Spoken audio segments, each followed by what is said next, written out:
অভিনেতা সিদ্দিককে মারধর করে থানায় সোপর্দ করা হয়েছে। এ সময় সিদ্দিকের গায়ের পরনের কাপড় ছিঁড়ে ফেলা হয়।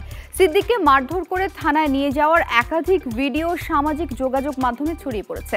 ছোট পর্দার জনপ্রিয় অভিনেতা সিদ্দিকুর রহমানকে মব সৃষ্টি করে তাকে গণপিটুনি দেওয়া হয়েছে। কাকরাইল এলাকায় এই ঘটনার একটি ভিডিওতে দেখা যায় সিদ্দিককে মারধর করে প্রকাশ্যে স্লোগান দিতে দিতে থানার দিকে নিয়ে যাওয়া হয়। পরে রমনা থানার ভেতরে নিয়ে গেলে পুলিশ বাইরে আসে। এরপর পুলিশের হাতে তাকে তুলে দেওয়া হয়।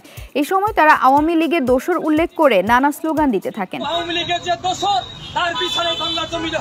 পুলিশ জানায় যে অভিনেতা সিদ্দিকুর রহমানের বিরুদ্ধে গুলশান থানায় 2টি মামলা দেওয়া হয়েছে। এছাড়া যারা গণপিটুনি দিয়েছে তাদের পুলিশ কড়া বার্তা দিয়েছে।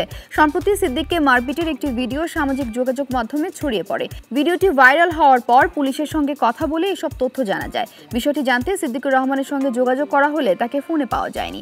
এমনকি তার ঘনিষ্ঠরাও এ বিষয়ে কিছু বলতে পারছেন না। অভিনেতা সিদ্দিকের জন্ম টাঙ্গাইলে। 2 যুগেরও বেশি সময় ধরে তিনি অভিনয়ের সঙ্গে সম্পৃক্ত।